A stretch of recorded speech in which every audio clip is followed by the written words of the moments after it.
Right, hello everybody and welcome along to this next part of the reading. This is part 7 of the David Attenborough book that we've been reading together. Last time, Attenborough and his cameraman were out trying to film the wildlife, and they managed to see some great birds out there on the lake. However, they also were nearly scared off by some cows, and now what we're doing is moving on with the story. So here we go.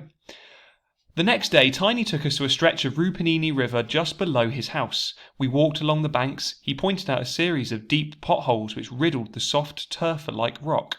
He dropped a stone down one and an asthmatic belching echoed up from the pool in the bottom of the hole. "One's at home," said Tiny. "There's an electric eel living almost every one of these holes." But I had another means of detecting the eels. Before we left England, we had been asked to record the electric impulses of these fish on our tape recorder. The apparatus needed was simple: 2 small copper rods fixed in a piece of wood about 6 inches apart and connected to a length of flex that could be plugged into our machine. I lowered this elementary piece of equipment into the hole and immediately heard on my small earphones the electric discharge of the eel, recorded as a series of clicks, which increased in volume and frequency, rose to a climax, then subsided.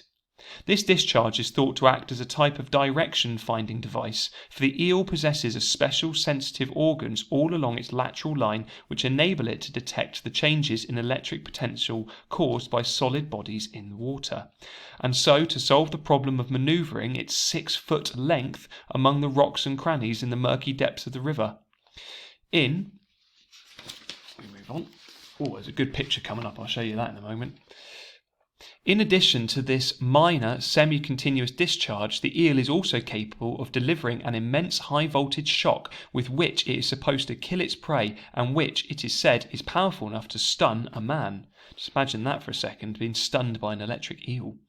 We moved on down to Tiny's landing and climbed into 2 canoes powered by outboard motors, which drove us steadily upriver, passing on our way a tree colonised by a number of hang-nest birds, their nests dangling like giant clubs from the branches. Behind us we trailed hand lines baited with spinning metallic lures in the hope that we might catch some fish. Almost immediately I had a bite. Hauling in my line, I found a silvery black fish, 12 inches long, which is about 30 centimetres, and began removing the hook from its mouth.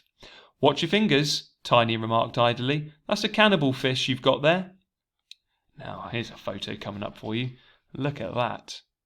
Piranha going on there, as it says there. Now, I don't know if he means that that's going to be the cannibal fish, but my goodness me. If you've ever seen, Google this. At the end of this video, I absolutely would say go off and look at some piranhas. They are scary looking fish. That's something I will certainly say.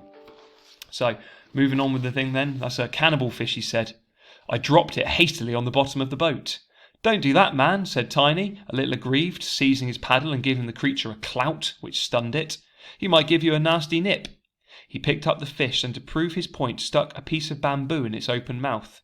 The rows of triangular razor-edged teeth clashed shut on the bamboo, cutting it as cleanly as an axe blow. Blimey, that sounds sharp. I watched it appalled. "Is it really true that if a man fell into the shoal of these things, he would be hauled out a skeleton?" I asked. Tiny laughed.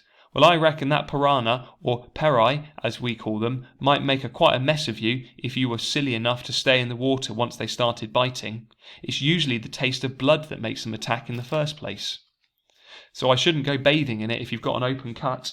Luckily, they don't like broken water, and so when you get out of a canoe and haul it up the rapids, you needn't worry. They are seldom there. Of course," he went on, "they sometimes attack unprovoked. I remember once getting into a canoe with 15 Indians. We got in one at a time, and in doing so we had to put one foot in the water. No one except me had boots on.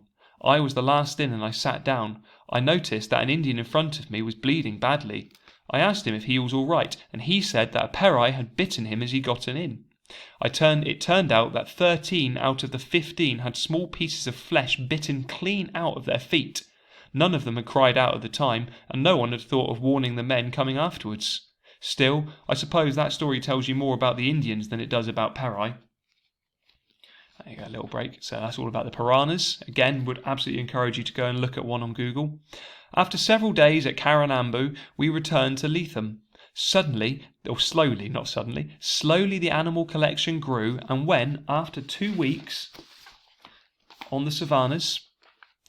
We flew back to Georgetown. We took with us not only our caiman lying in a huge tailor-made wooden crate, but a giant anteater, a small anaconda, some freshwater turtles, Capuchin monkeys, parakeets, and macaws.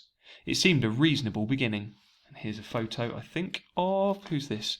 Charles Legis at the back of the Rupunini. Oh, flying back. So he's absolutely knackered and exhausted. Like he's sleeping all the equipment in the plane. That is absolutely mad, isn't it? No seatbelts going on there. But there you go, another good picture for you. And actually the end of the chapter. What I would say is before I move on and do some more reading with you, how much longer have I got? Oh yeah, there's only a short one so far. I'd absolutely to encourage you to go back in a minute and look up, as well as the piranha, look up some of those animals as well. Absolutely fantastic. So this chapter is called The Painted Cliff. Another name for me to try and pronounce there for you. The River Mazaruni. So the River Mazaruni rises in the highlands of the far west of Guyana, close to the Venezuelan border. For 100 miles it winds round 3 parts of a huge circle before it breaks through the girdle of high sandstone mountains which enclose it, and over the short distance of 20 miles descends 1,300 feet in a series of cascades and rapids which form an impassable barrier to river traffic. The only land routes into the basin are long and arduous trails over the mountains, the easiest of them involving a 3-day march through thick, difficult forest and a climb over 3,000-foot pass. The whole area, therefore, was virtually cut off from the rest of the country, and the 1,500 American Indians who lived there had, until a few years before our visit, remained isolated and relatively untouched by the civilization of the coast. But the arrival of the aeroplane in the country had completely changed the situation, for by amphibian plane it became possible to fly over the mountain barrier and land in the centre of the basin on a long, wide stretch of the Mazaruni River. This sudden accessibility might have had serious consequences for the Acaweo and the Aracuna tribes living there, so to prevent their possible exploitation, the government had declared the whole area an Amerindian reserve, forbidden country for diamond and gold prospectors and for travellers without permits. It had also appointed a district officer whose job it was to watch over the welfare of the Amerindians. Bill Seger had held that post when we first arrived in the country. He was fortunately for us paying one of his infrequent visits to Georgetown to buy 6 months of supply of food, trade goods, petrol and other necessities which had to be flown into his station. He was a tall, dark, heavily built man with a deeply lined face. Rather laconically, lest he should betray too much of the enthusiasm and pride which he felt for his province, he had told us of its wonders, of newly discovered waterfalls, of huge areas of unexplored forests, of the strange Hallelujah region of the Acaweos, of hummingbirds, tapirs, macaws. He had estimated that he would have finished his business in Georgetown by the time we came back from our fortnight's visit to the Rupunini, and had generously suggested that we might fly back with him to the basin. So you hopefully can feel the next adventure coming up there. So it was with great excitement that we now looked for Bill in Georgetown to discover when his plane was leaving. We eventually ran him to earth in the bar of a hotel, gloomily staring at a glass of rum and ginger. He had bad news. The stores he had ordered were due to be flown into the area by Dakota aircraft, which normally landed on a small patch of open savanna near the eastern margin of the basin at, another good name, Imbarmadai? This strip is usually serviceable throughout the long season, but during the rains it becomes waterlogged and useless. Theoretically, we should be able to use it now in mid-April, but there had been a freakish outburst of rains which had converted the airstrip into a quagmire, which is another name for like a bog or a marsh. Bill was going to fly into the area the next day by amphibian plane, land on the Mazaruni River just below the savannah at, there's that word again, Imbarmadai, and then squat on the airfield, reporting its condition by radio day to day, so that as soon as it had dried out, the freight plane could take off from Georgetown to bring in the essential stores. These supplies obviously must come first, but if they got in safely, and if the strip was still dry, then we could follow as a last load. We finished our drinks moodily and said goodbye to Bill, wishing him luck when he took off next morning for Imbarmadai. We waited in Georgetown anxiously, visiting the Department of the Interior each day for news of the airstrip.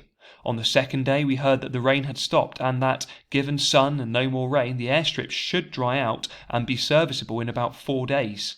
We spent those 4 days helping Tim Vinell settle the animals we had caught on the Rupunini in comfortable living quarters. The agricultural department had lent us a garage in the Botanic Gardens. Botanic Gardens are like what you get in zoos, basically, like almost tropical, beautiful gardens, which were quickly converted into a miniature zoo, with cages stacked in tiers around its walls. Some of the bigger animals could not be accommodated, and very generously the Georgetown Zoo offered to take several of them, including the giant anteater, as temporary boarders, as in they lived there temporarily. The caiman, in its crate, lay half submerged in one of the canals in the gardens. At the end of the 4 days, a radio message was received from Bill Seger saying that all was well and that the freight plane could leave. All that day and the next, stores were ferried into him. Then at last, it was our turn. Stores is what they call like almost supplies. It's another word for supplies. Right, going to do this final paragraph. We said our farewells to Tim, whose unenviable job it was to remain in Georgetown looking after the Rupunini animals, and once more, with all our equipment, we climbed into a Dakota aircraft. You could also look up what a Dakota aircraft looks like as well as I finish this chapter now. Several animals for you to look up there, including piranhas, and maybe have a look at this aircraft they keep talking about. And in the next chapter, we'll see what their flight was like on that plane, and we'll also see what animals they're going to meet in their new adventure. Until then, thanks for watching and goodbye.